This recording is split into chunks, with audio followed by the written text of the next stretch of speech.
Bom, vamos lá. Eu estava conversando, na verdade eu estava estudando e eu me deparei com um estudo sobre salmos, hinos e cânticos espirituais, que está dentro das Escrituras. Uma passagem que eu vou ler, na verdade está em 2 livros isso. E eu comecei, né? Quando você começa a estudar, você começa a perceber um pouco melhor sobre a nossa adoração, né? Então, é interessante porque lá em Romanos capítulo 12, versículo 1, se vocês puderem, tiverem a Bíblia e puderem ler, Romanos 12, versículo 1. Romanos 12, versículo 1.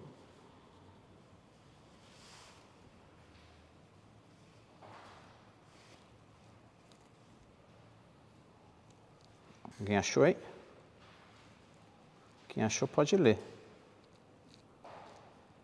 Rogo-vos, pois, irmãos, pela compaixão de Deus, que apresenteis os vossos corpos em sacrifício vivo, santo e agradável a Deus, que é o vosso culto racional.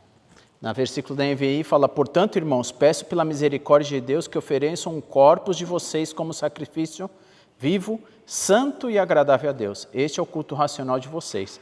A gente tem que, até perceber e notar que o nosso culto a Deus, ele não está somente aos domingos. Ele não está restrito aos domingos. A gente tem costume, talvez culturalmente, de ir até um espaço físico, até chamar esse espaço físico de igreja, né? Igreja, a palavra igreja é assembleia, é reunião nossa. A gente vem aqui, aos domingos para reunir, mas dá aquela sensação de, às vezes, quando a gente vai e cumpre algo, sabe? Alívio, prazer, cumprir a minha obrigação. E parece que a gente sai daqui e como se já tivesse feito só esse culto a Deus e nada mais. E não é uma verdade. A nossa vida, ela inteira deve ser uma vida de devoção, de cultuação a Deus. Em tudo que a gente faz, em qualquer lugar que a gente vá. Ser discípulo de Jesus é ter um estilo de vida. Em todo lugar, no falar, no agir, dentro da escola, dentro do trabalho, enfim. Como que as pessoas vão ver, Deus? A nossa pregação muitas vezes muito mais no nosso agir do que no nosso falar, Fora que a gente, eu estudo comportamento humano e a gente vê que a nossa linguagem, 97% da nossa linguagem é não verbal. Então, às vezes a gente age o que a gente fala da boca para fora uma coisa, mas está agindo de outra forma. Então, é importante isso, a gente perceber esse culto a Deus. E o próprio Jesus disse, que a gente deve amar a Deus sobre todas as coisas, amar de todo o nosso ser, todo o nosso coração, toda a nossa alma, de toda a nossa fé, e de todo o nosso espírito, ou seja, de tudo aquilo que a gente é. Então, a proposta que eu quero trazer e dividir com vocês, de um estudo que eu dividi com o Adilson, quando eu estava sentado aqui nos bancos, eu vinha percebendo alguns hinos que às vezes não está desacordo com a palavra, alguns hinos que a gente está até muito mais nos advertindo, Se a gente vai ver que é um cântico espiritual mais nos advertindo do que a gente cultuando a Deus. Então, às vezes, a gente escolhe algo, até por falta de conhecimento mesmo. Mas a gente não faz o nosso melhor, talvez, a Deus. Quando a gente estuda, a gente passa a entender isso. E essa é a minha proposta, de trazer aqui um pouco do conhecimento da palavra de Deus. E eu vou depois ou o Adilson compartilha esse estudo, ou eu compartilho com vocês. Tá? Então, o tema desse estudo é Psalmoi Iamnoi, eu não sei falar muito bem, Iodai Pneumatikai, que é Salmos hinos e cânticos espirituais, né? O Dilson me trouxe aqui esse cenário azul, que a gente usa muito, né? Usou muito, e depois a gente passou a não usá-lo mais, né? E colocar ali na tela, que é muito bacana, porque todos podem acompanhar, né? É mais fácil para quem já vai reger, né? Mas aqui é interessante até, eu não cheguei a ler, ele me entregou agora, eu não reparei que existem uma ordem aqui, né? Se você olhar no conteúdo desse inário aqui, ele está separando, né? Louvor, salmo, devoção e por aí vai. Então, segundo Martin, ele diz que a igreja nasceu em cânticos. E ele tem toda a razão. Ele fala que a música espiritual é uma espécie de marca de nascença, que acompanha a congregação até a sua glorificação. E a gente vai ver isso, né? Se a gente olhar lá em Apocalipse 7, 10 e Apocalipse 14, 2, 3, tá? A gente vai ver, né, que esses livros foram escritos por João, quando ele estava lá preso na ilha de Patmos, e ele diz assim, ó, no 7:10, ele fala, e clamavam em grande voz, dizendo, ao nosso Deus que assenta no trono, e ao Cordeiro que pertence à salvação. Então há um clamor no céu, agora há um clamor no céu. E aí em 14, 2, 3, ele diz assim, ouvi uma voz do céu como uma voz de muitas águas. Inclusive tem um hino, né, tem um louvor, na verdade, que recita esse versículo. Ouvi uma voz do céu como uma voz de muitas águas, como a voz de grande trovão. Também a voz que ouvi era como de um arpista, quando tange a sua harpa, entoava novo cântico, diante do trono, diante de 4 seres viventes e dos anciãos. E ninguém pôde aprender cântico, senão os 140.000 que foram comprados da terra. Apocalipse 14, 2 e 3. João teve essa visão, né? E o nosso objetivo aqui é compreender melhor mesmo os termos de salmo, hinos e cânticos espirituais. É a compreensão de enriquecer, né, a congregação nossa, né, esse povo de Deus, para a gente poder ter melhor discernimento do que a palavra diz para a gente, né? De como a gente louvar a Deus cantando. Como o Dilson conversou comigo, né, e estava falando, é tão importante quanto. É óbvio, né? Todo o nosso ser, como eu disse, está voltado para cultuar a Deus. Então, a ideia é essa, né? Quando a gente fala então de salmos, hinos, cânticos espirituais, são termos usados para designar a música, o louvor cantada para Deus pela gente, pela congregação. E cada uma dessas palavras pode ser usada para descrever a totalidade do louvor musical, eclesiásticos. Né? No Apocalipse, a palavra cântico é aplicada a vários gêneros musicais. E aí eu vou ler para vocês. No Apocalipse 5, capítulo 5, versículo 9, capítulo 14, versículo 3, capítulo 15, versículo 3, eu vou ler. A gente, na verdade, já leu, eu vou repassar alguns, né? E entoava novo cântico, dizendo, digno és de tomar o livro e abrir-lhes o selo, porque fostes mortos com o teu sangue, comprastes para Deus o que procedes de toda a tribo, língua, povo e nação. Então, eles estavam entoando o novo cântico.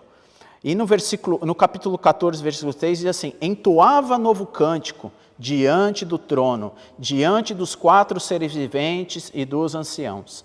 E ninguém pôde aprender o cântico, senão os 144.000 que foram comprados na terra.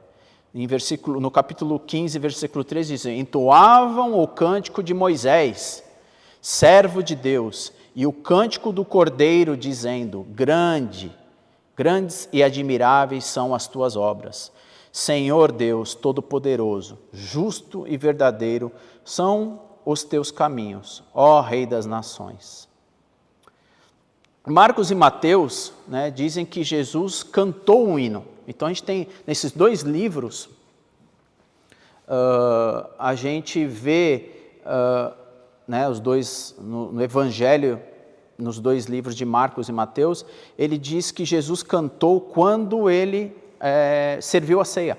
Ao servir a ceia, a gente vai ver que Jesus cantou um hino. Então, Marcos, capítulo 14, versículo 16, diz assim: e tendo cantado um hino, saíram para os montes das oliveiras. Então, assim que encerrou, eles cantaram. Será que esse também não deve ser um exemplo para a gente? Né? Quando a gente lembrar e cantar, adorar o Senhor, porque é o ponto auge do nosso louvor, né? É lembrar da morte e da ressurreição de Jesus. Né? Jesus fez isso. Né? Se a gente imita muito a Jesus, né, e queremos ser igual a Cristo, talvez aqui é algo para a gente poder aprender, que às vezes a gente faz, às vezes a gente não. E o que acontece? Jesus era um judeu, então tinha os seus costumes judaicos. E dentro desse costume observado, né, o hino da segunda parte do Halel, que a gente chama, ou seja, do Salmo, né? Halel é o Salmo 116, 118, ou do 113 ao 118. Também pode ter sido, né, 136, ou seja, um desses salmos provavelmente foi o que Jesus deve ter proferido depois de servir a ceia e ter cantado. Né? E a gente já cantou, a gente tem alguns salmos que a gente canta aqui. Então, o Halel, que eu falo, é um conjunto, né, de salmos, incluindo o serviço matinal das festas judaicas em Rosh Chodesh. O que é isso? Rosh Chodesh o calendário do judeu, ele é diferente do nosso, e ele é feito com base na lua e no sol. Então, ele tem alguns anos, tem anos do judeu que é 353 dias, 354, 355, quando é baseado na lua. E depois eles compensam o sol. O calendário judeu, ele é bem complexo. Eu estava lendo, né? Ele é bem complexo, e nesse estudo eu separei o link, né, para vocês depois clicarem e verem como é, um pouco de como funciona o calendário judeu. E o judeu, ele tinha muito essa festividade, esses hinos que eles cantavam, e eles tinham muitas festas. Né? Por exemplo, a véspera de Pesach. Então, a gente tem uma série, esses nomes eles estão às vezes ligados com quando o povo foi libertado do Egito, e eles sempre lembram e tem as suas devidas datas. Portanto, prova que o ano dele não é um ano cristão, né? Eles estão em 4.000, acho que 4.700 alguma coisa. Eles não acreditaram, alguns deles, né, o judaísmo. Então, a gente pode ver lá em Salmos, né, que provavelmente esse Halel foi algum desses salmos, provavelmente que Jesus deve ter cantado. Tá?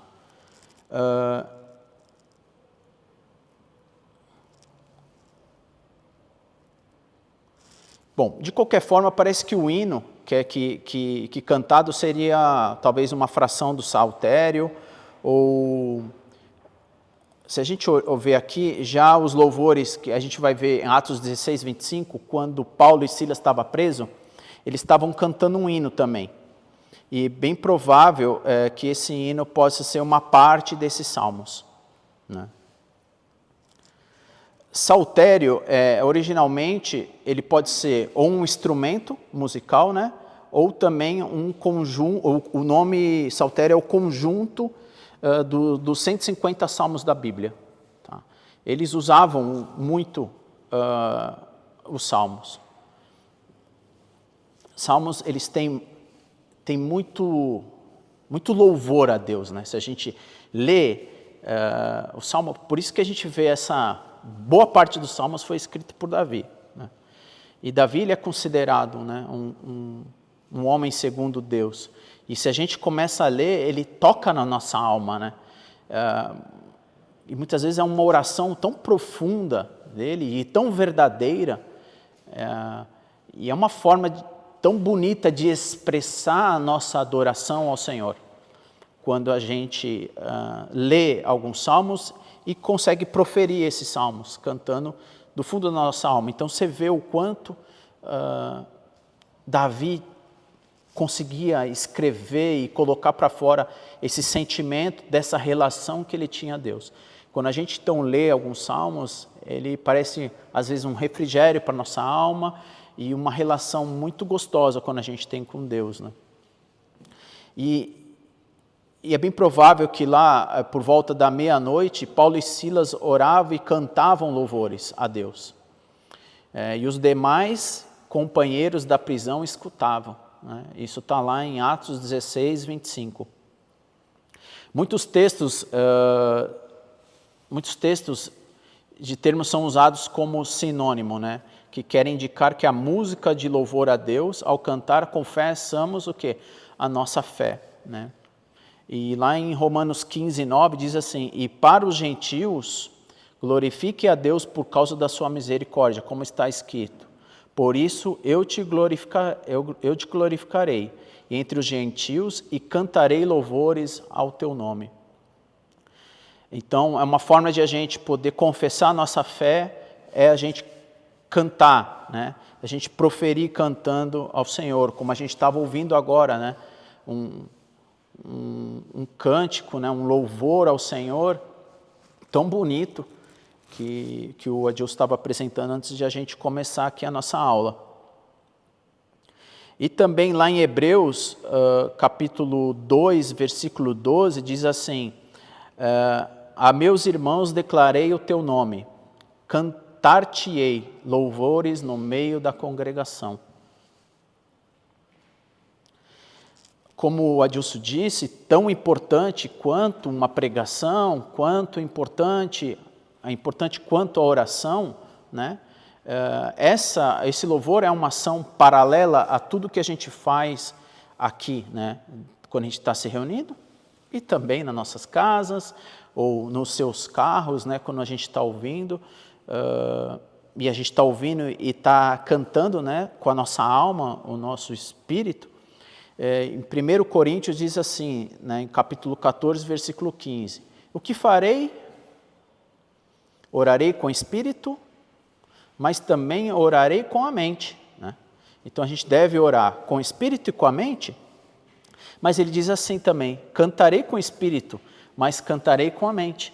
Então a relação entre oração, da importância, também a importância do nosso louvor ao Senhor, quando a gente profere, quando a gente abre as nossas bocas para cantar, é uma forma paralela de uma oração. E o que será que nós estamos cantando? Então, a gente precisa pensar bem isso. E é interessante porque o louvor, ele traz a alegria, né? A música, ela consegue ter, por conta da harmonia, da alegria, ela traz algo na nossa alma, né? Quando a gente canta todo mundo junto, eu fico imaginando vocês que ficam aqui dirigindo, né? Eu, quando estou aqui mais na frente agora, às vezes eu fecho os meus olhos, né, para concentrar, e eu coloco o meu ouvido, às vezes eu paro. É tão gostoso ouvir, né, a congregação cantando. Isso nos traz alegria mesmo para a nossa alma. É algo que preenche o nosso ser.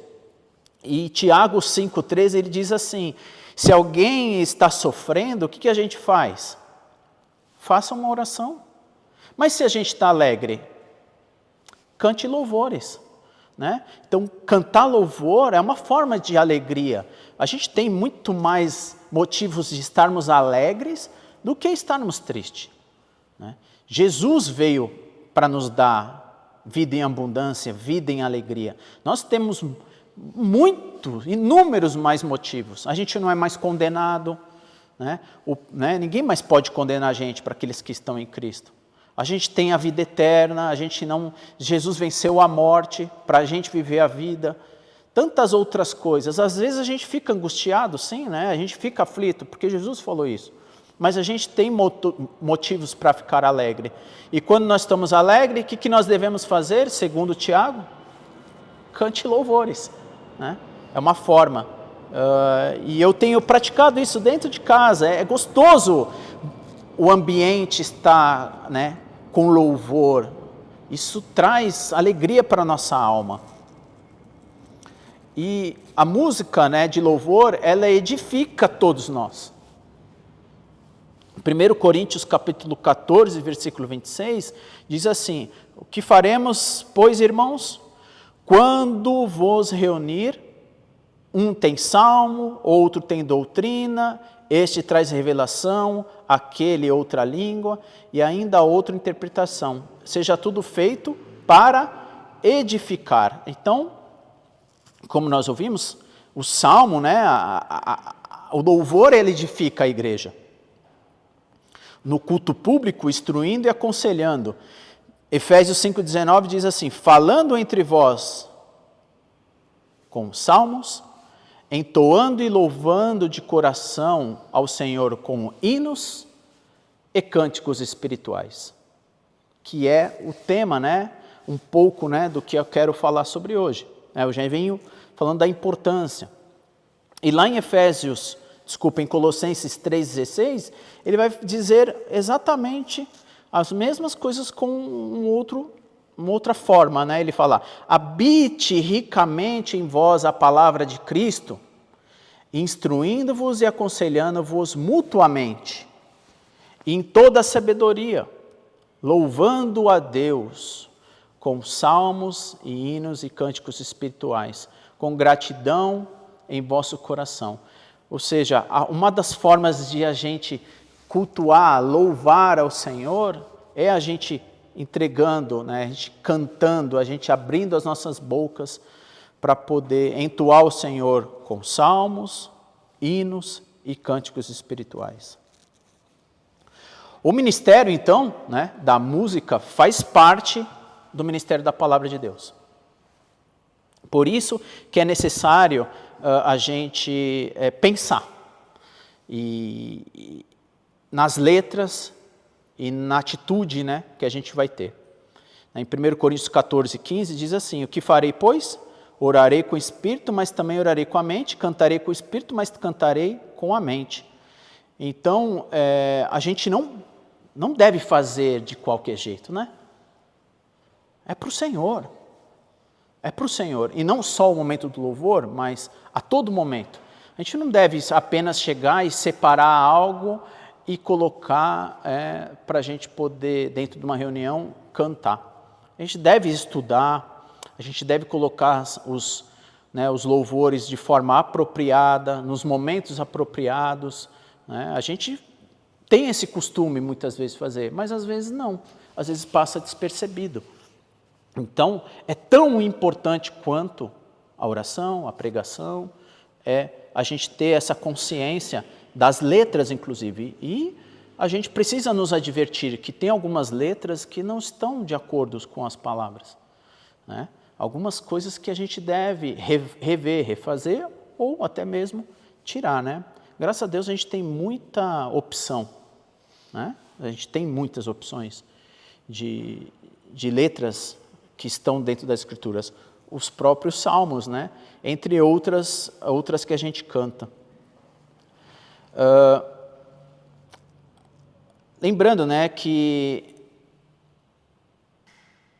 é um sacrifício que a gente faz lá, né? Você viu que a gente lemos lá Romanos 12, 1, que é um sacrifício da nossa vida, né? É um sacrifício vivo, né? E que é fruto dos nossos lábios, e a gente vai ver lá em Hebreus 13 falando sobre isso. Por meio de Jesus, Hebreus 13, 15 diz: por meio de Jesus, pois oferecemos a Deus sempre sacrifício de louvor.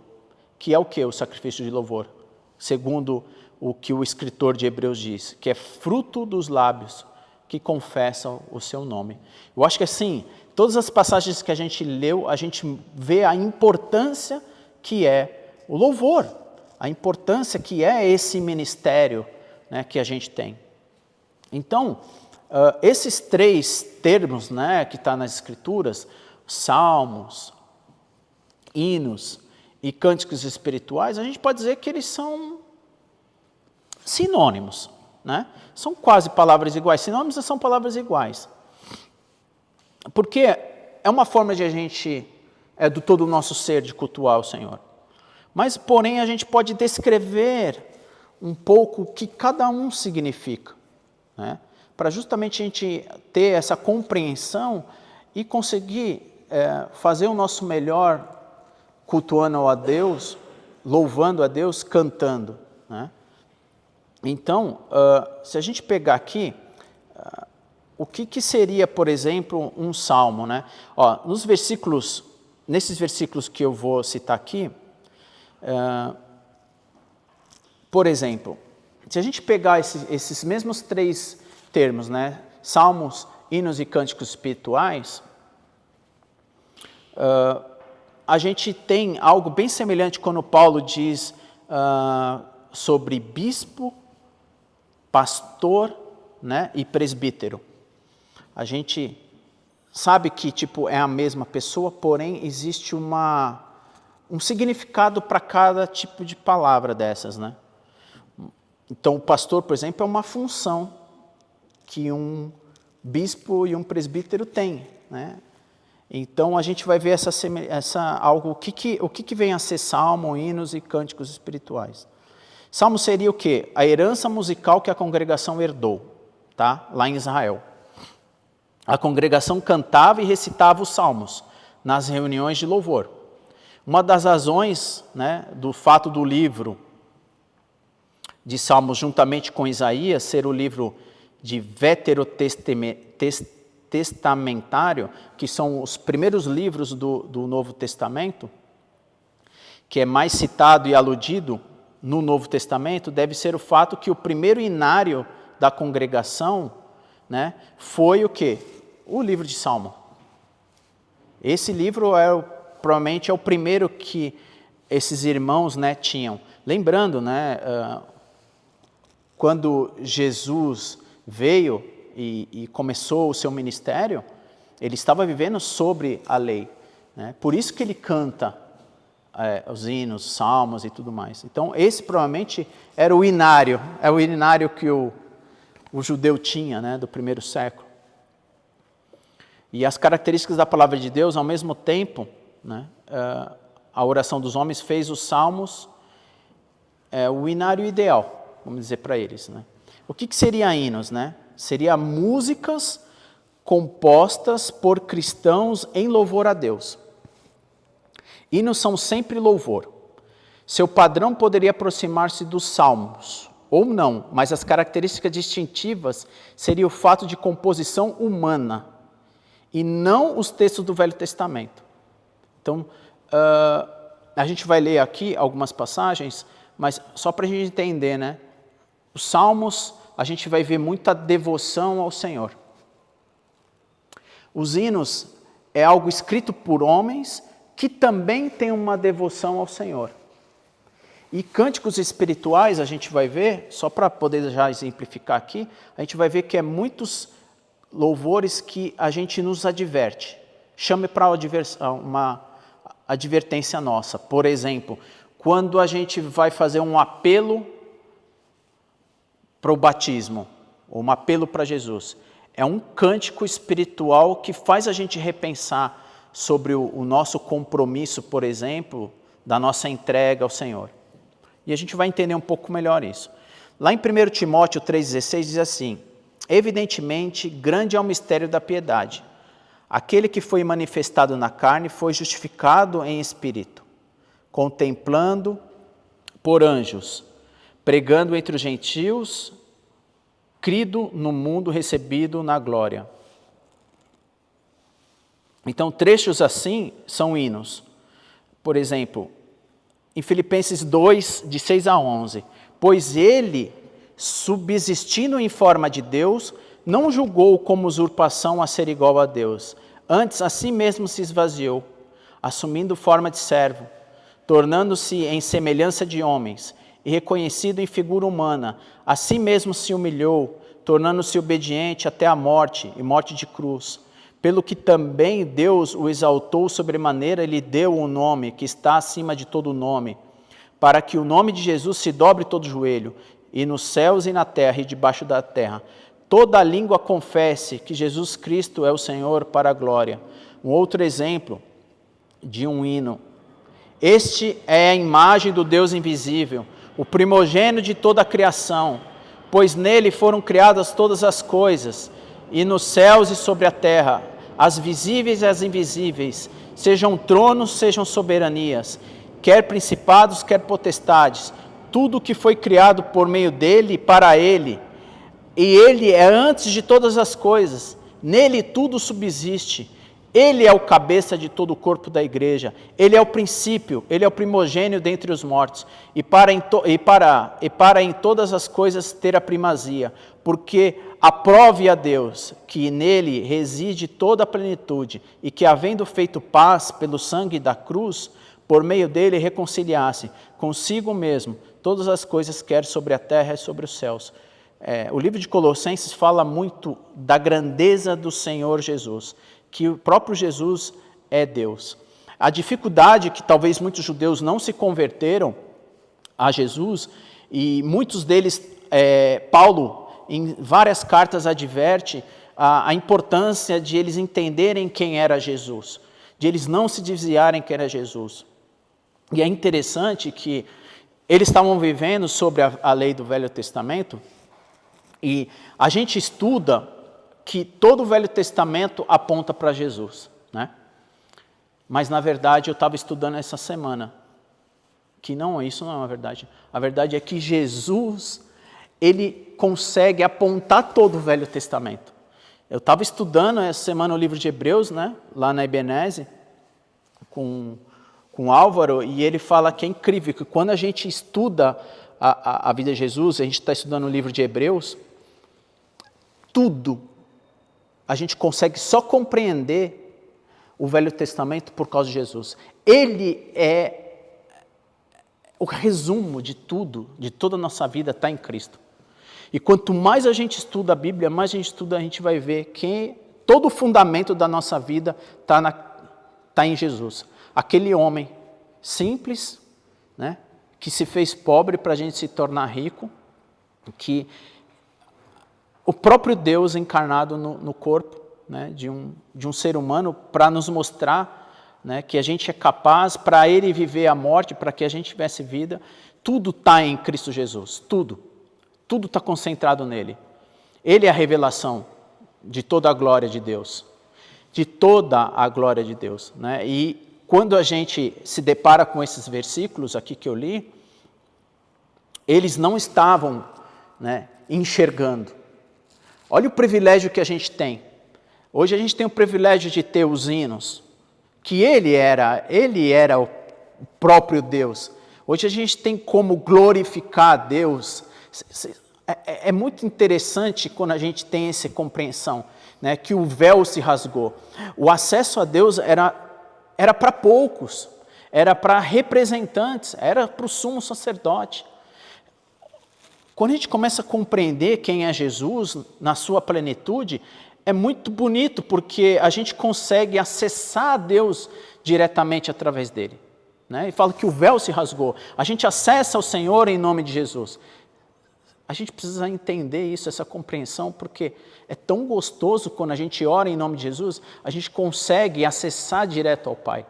E não só na oração, como a gente viu, quando a gente canta louvores, glorificando o próprio Deus em Cristo Jesus, né? E a importância de a gente louvar o Senhor Jesus, coisa que eles não teve a oportunidade de entender, né? Que eles teve a oportunidade, mas aí ele fala, ele veio para os seus, mas os seus não acreditaram. E para a gente é tão bonito de ver isso, porque hoje a gente tem o Novo Testamento e toda a compreensão de Jesus. Eles não tinham, né? Os irmãos do primeiro século não tinham os livros escritos ainda. Os livros passam a ser escritos lá por 50, 60, 70 anos depois. E hoje a gente tem o privilégio de estar reunidos nesse prédio para louvar e cultuar o nosso grande Deus, para que um dia a gente esteja nessa plenitude que já existe, que é os céus, onde os anjos cantam louvores ao Senhor. Então, hinos,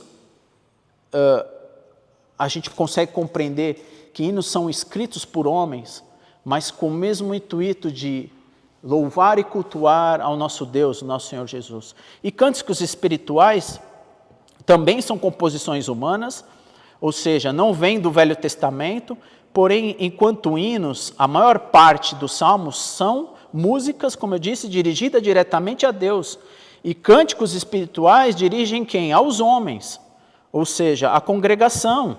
Quando a gente canta um para o outro, e a gente canta muito hinos espirituais. Até tem cultos, né, reuniões aqui que a gente faz, cultos a Deus todos os domingos, que a gente canta mais cânticos espirituais, eu já reparei, tipo, dois hinos e só cânticos espirituais. Parece que a gente não consegue, a gente só está se divertindo, mas a gente não está cultuando ao nosso Deus, né? Eu acho que até conversei com um dia, falei, olha, hoje a gente só praticamente cantamos cânticos espirituais. Só foi, né, advertências para a gente. E quase nada a gente conseguiu cultuar a Deus. Como a gente tem que, né, com a nossa alma, né, o nosso espírito e a nossa mente, a gente tem que cantar. E por isso que a gente não tem instrumentos também, por conta disso, porque senão a gente usa parte do nosso cérebro, que a gente só vira emotivo, né? Eu prestei atenção depois que eu estudei isso. Então, vocês que são os dirigentes, a importância de saber escolher, né, e apropriar, a gente fala o set, né, a montagem que vocês fazem, para poder a gente cultuar a Deus da melhor forma. E aí, continuando, ele diz assim, né, são músicas dirigidas diretamente a Deus e cânticos espirituais dirigem-se aos homens, ou seja, a congregação. Sim, eles louvam a Deus, mas a sua mensagem não é como uma oração, mas como uma exortação. Exemplos, fragmentos de cânticos espirituais encontrados no Novo Testamento, Efésios capítulo 5, 14. Não que a gente não deva. Tudo é devido. Tudo é sinônimo, tudo é louvor. Mas lá em Efésios 5,14 diz assim, pelo que diz, desperta, ó tu que dorme, levanta-te entre os mortos e Cristo te iluminará. É uma advertência, né? É um cântico espiritual.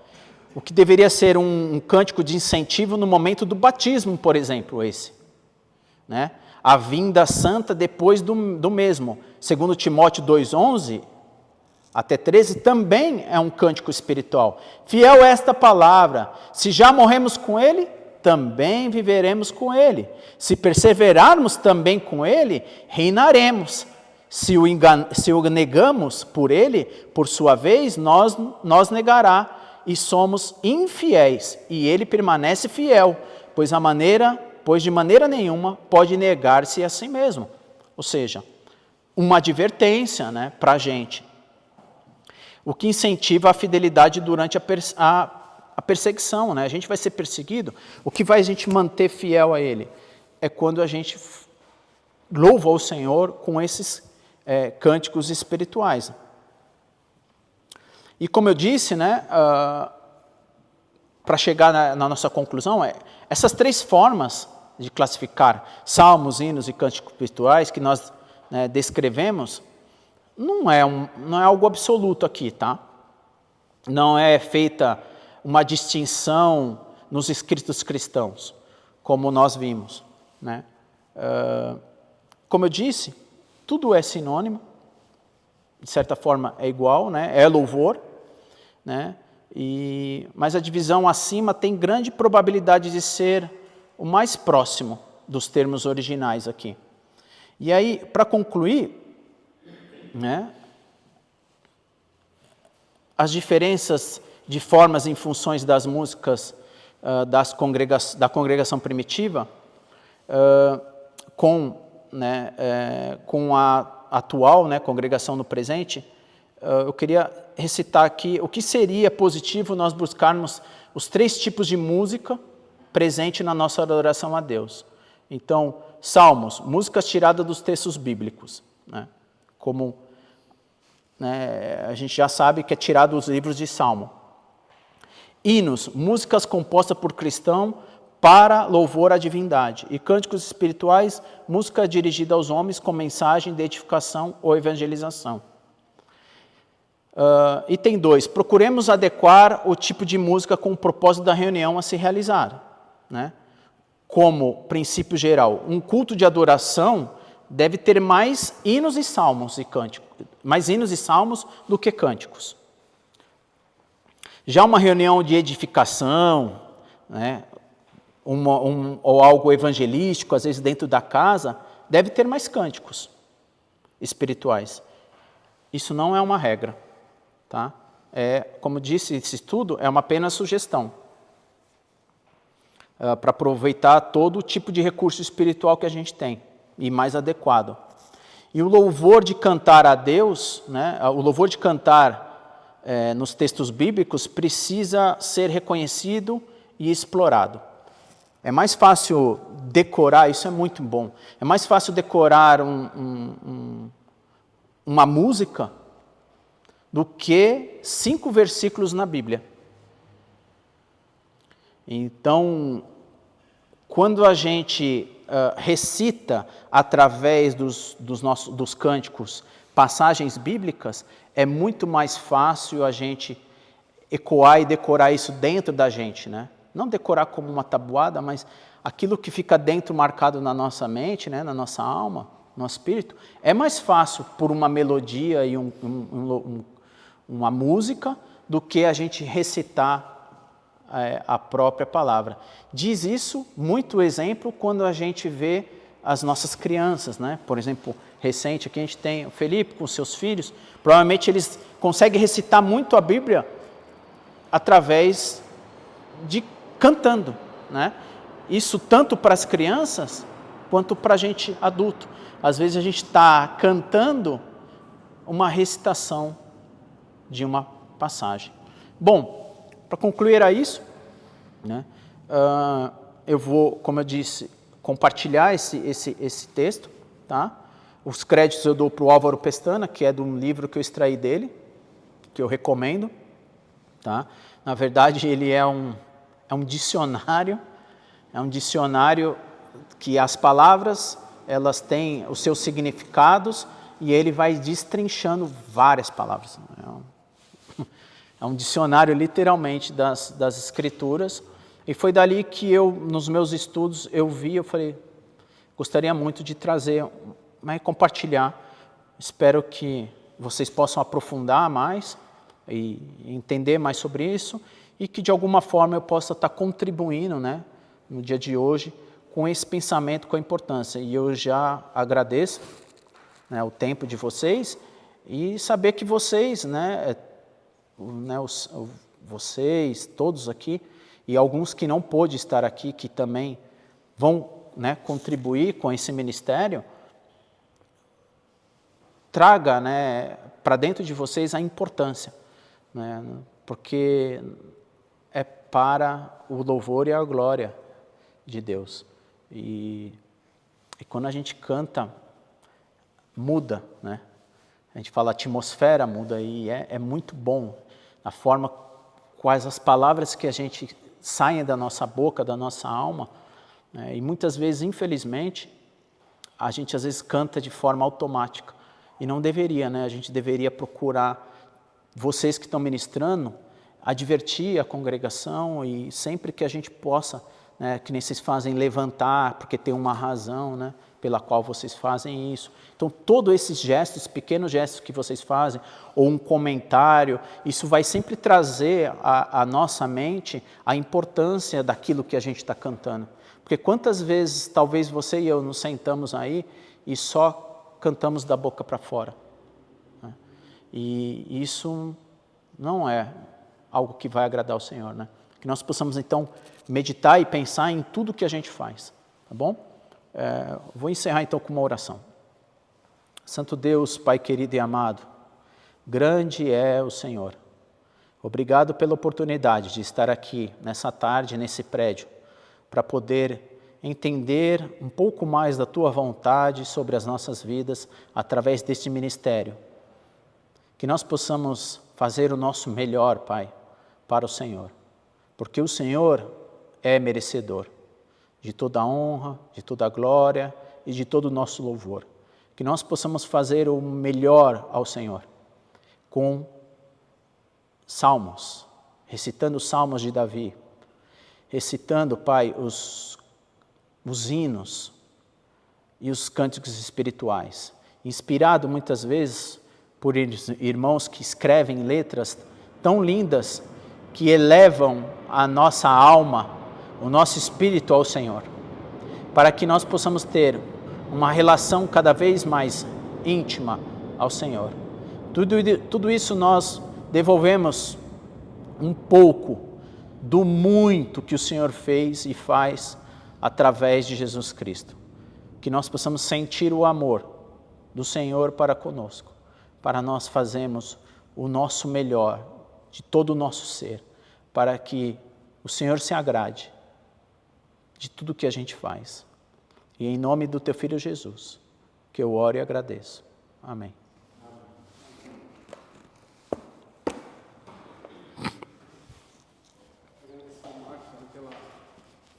Por dar uma ajuda para a gente, né? Dividir, compartilhar